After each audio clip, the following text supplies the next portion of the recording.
Hello there ladies and gentlemen, Pork Chopper back again with another video, this time focusing again on Fortnite. I do plenty of Fortnite videos, so if you are interested in Fortnite at all, on tips, tricks or some epic moments I have in the game, then do subscribe to this channel. Anyway, today is from a person who's run around 15 games now, is a basically how to win guide. Of course, just watching this isn't going to make you win, you've got to practice and improve, and if you enjoy the game, you're going to do more of that, equals more success in the game.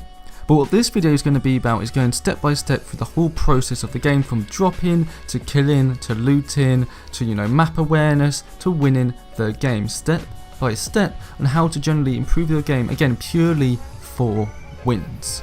Now, of course, the first part is dropping. Dropping is essential. It can be the difference between a good and a bad game. Of course, you can't control the RNG of loot, but dropping in better loot areas is always going to benefit you. However, again, the con from that is a lot of people are going to drop there too. Yes, it's going to be a bit hectic and all that, but the likelihood of you coming out is low, and it's probably even lower for you to come out alive with 5 kills, but you're going to be really low on meds, and probably not the best loot either, because everyone's going to be using their meds, etc. during the crazy chaotic first minutes of the game.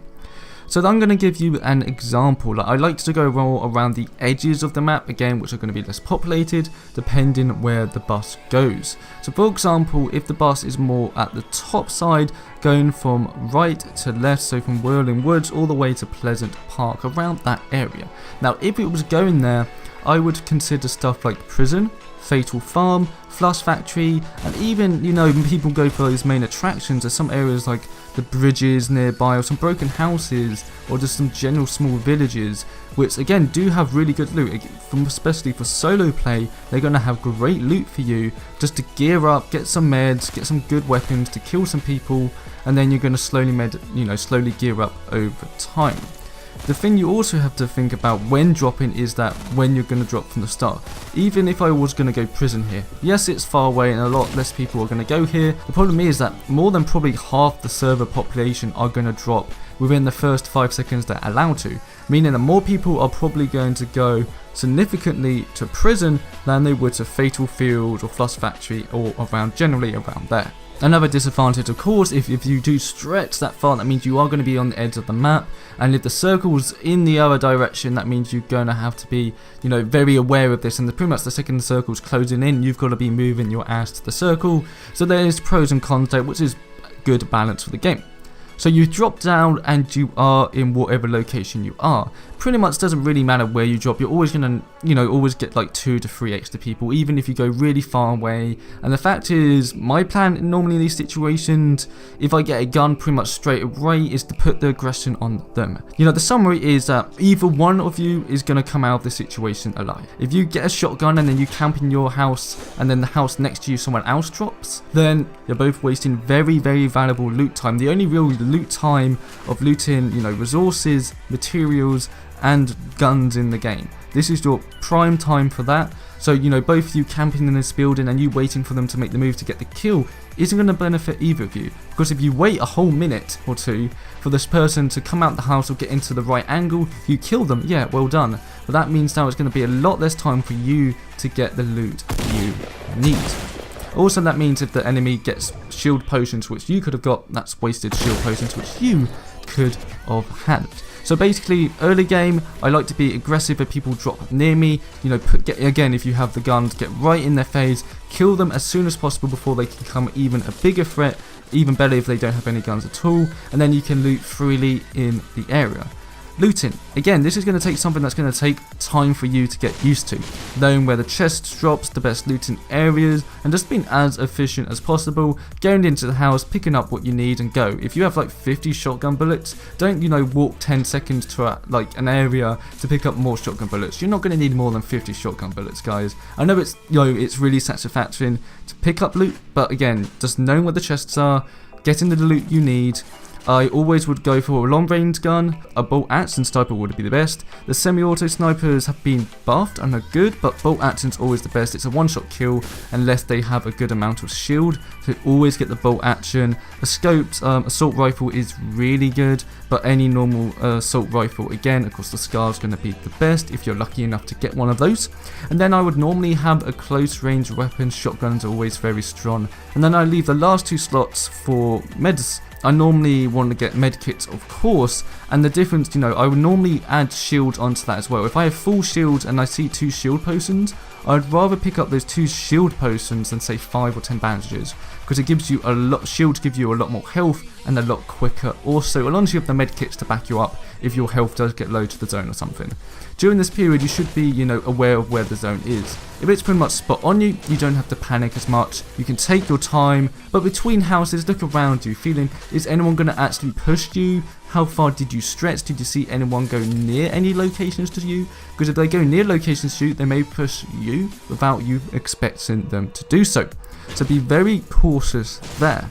But if you're not in the circle, depending how far you've got to go, then get to the circle as soon as possible. If you have more free time and you think, you know, the circle's close enough to the point where I literally don't have to run to the closest part of the circle, that means you can take strategy of how you want to enter the circle.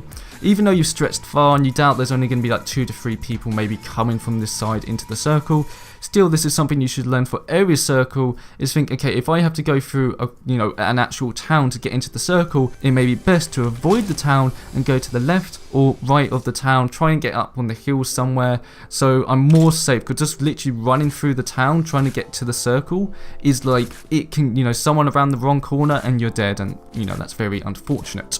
So then I was talking about materials. I would at least get around 100 of each. Of course, it's a lot easier to get wood. I normally would get 200 to 300 wood and then around 200 brick. Metal if I can, but I wouldn't waste time on it. Of course, if you kill people, you're going to get their materials as well, so don't worry. As long as you get a few kills, you're not going to have a problem there, but you definitely want to get them. Use wood early on to get to higher places and during early engagements, because you're going to need those stronger materials for the late game in those last 5 people left scenarios where you need to build very strong buildings for you to survive in. So then we have shooting. Even though this is considered throughout the entire game, I thought I'd quickly cover it. Of course, standing still and crouching is going to give you the best accuracy. Strafing left to right and general moving, of course, is going to worsen your accuracy. I can't really give you more tips to be better accuracy. That's something that you're going to have better, just play the game more, get better experience with. What I can do say is don't be scared to shoot. That's something which I see people oh, there's a guy 100 to 200 meters away from him. Give it a shot. You never know what may happen. The only way you're going to improve your shooting is by shooting.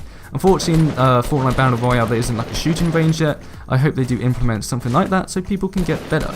But don't be afraid. I also want to add on to that is take your opportunities wisely. If you see a person running ahead of you by 100 meters and the circle isn't a problem, so you don't have to run in with them, you're both in the circle 100 meters ahead of you, you've got to think, okay, by the time I aim and start shooting, it's going to take a second. Do they have any cover near them? If I start shooting, they're going to run behind a rock which is just to the side of them in a second or two. So unless I literally get 3 headshots off perfectly, then that's a problem for me. You've got to think, okay, do they notice me? Are they going the same way I need to go? And also, do they have cover near them? Because if they literally have a tree to the left or right of them, again, if you start shooting them, they're just going to get into cover. You don't have the advantage in the fight anymore. So sometimes it's always best to leave it to the side a little bit. Think, okay, if they've got nothing pretty much near them and you have a good 3 to 4 seconds of shooting them, shoot them. Because even if you get them really low, they're not going to be able to push you or really do anything. Especially if you have grenade launchers or RPGs, but that's, that's late game. Of course, by now we're going to be in the top 30 situation. You get into the zone, you're looking at the zone, and you're thinking, okay, where do I really need to go here? Things, again, I would suggest high ground is king. However, you don't want to get to high ground instantly. For example, perfect scenario, you're in the circle. You're pretty much in one of the smaller circles. There's a really nice big mountain there. Let's go right on top of that mountain right now, build a little fort and chill.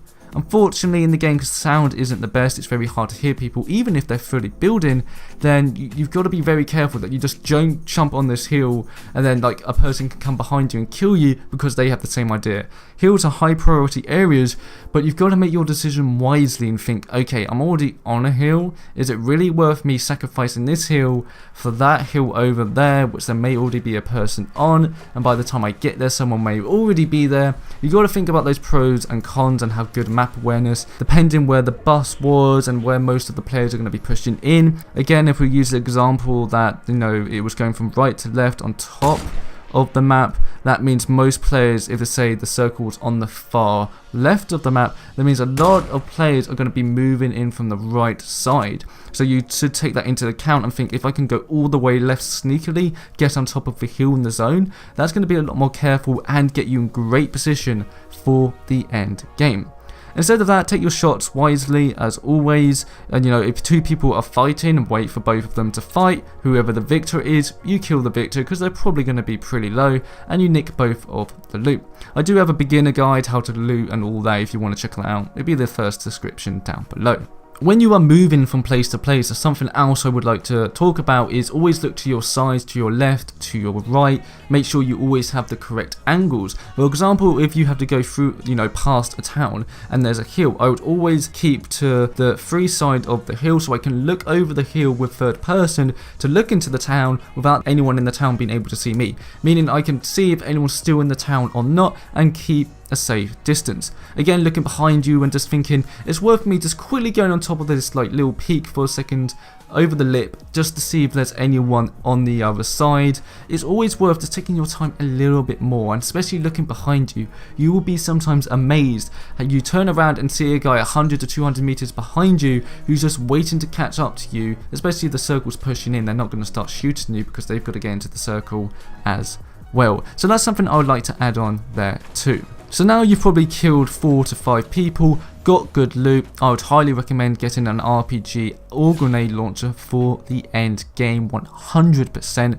Those things can really destroy buildings very, very well, and that means you can really put a pressure on some enemies in those glass fights. So I would keep the guns, and if you see someone who's an RPG or grenade launcher, I personally prefer the grenade launcher, pick it up and then, you know, start using that as well, because now building is going to be the essential part of the game.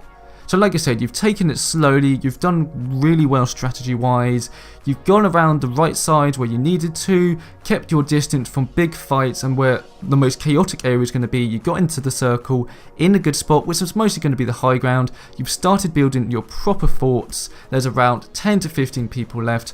How do you play it out? Of course, this is going to be so vastly different depending on the scenario for you.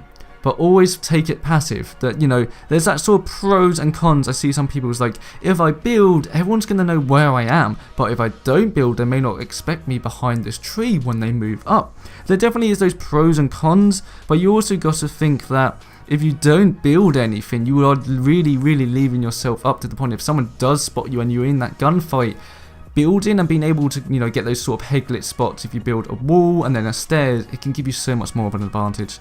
So that's what I personally would always do, is always build a little hut, nothing special. Normally I build just brick walls and some stairs there so I can peek over if I need to. I don't really build windows, I'm not really a fan of that unless it really is needed. Again, on decent high ground, and then the idea is to survey the area. That's where you want to be on the high ground. 1, you get the best angle, and 2 is you can survey the area. Look around you and think, okay, let's say there's 5 people left. There must be 4 other people. Where could these 4 other people be? Do you see some buildings being built over there? Okay, that's 1 person. Where are the other 3 people? Just think over and over thinking, okay, where would I go? There's some trees over here with a good dip. There's probably a person there. Look around you, especially in your close proximity.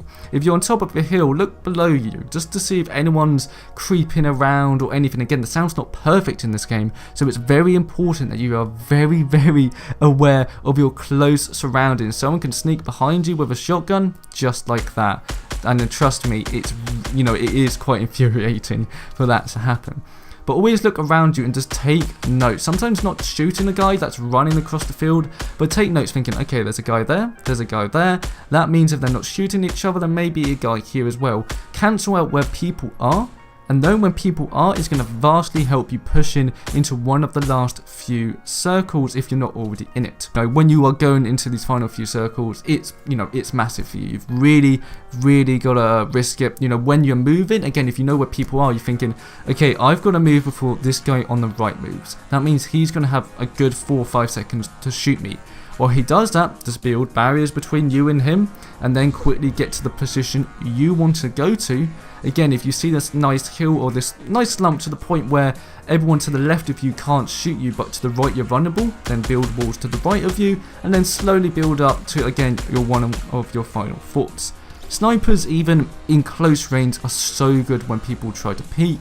The amount of people I see you have building these lovely fortresses, poke their head up for like 5 seconds without moving. I snipe them, and they regret every life decision they have ever made in that point. What I'm saying in these endgame decisions is take your time. Of course, shots really matter and really count. If you're building, they pretty much already know where you are, so taking a few shots, as long as you have the ammo, shouldn't be a problem. But always think one step ahead, thinking, okay, where are the enemies? Where do I need to go? And where would I like to go? And how do you play it out from there? I need to get to this high ground to my left. I see no one's there. Okay, good start. Where are the other 4 players? Again, is there one right on top of the mountain in the middle? Is there one on the dip? Did you see one building? Did you hear some gunshots to the right? Look at the kill feed. Has someone died in the kill feed? You have all this analysis, and you do have time to process this, think this over, and think, okay, there must be at least 2 people to the right of me. There's 1 person left. I'm going to have to push to the left now, build my fort before anyone else can really react to me doing so. That's something you've just got to learn, and it has become natural instincts.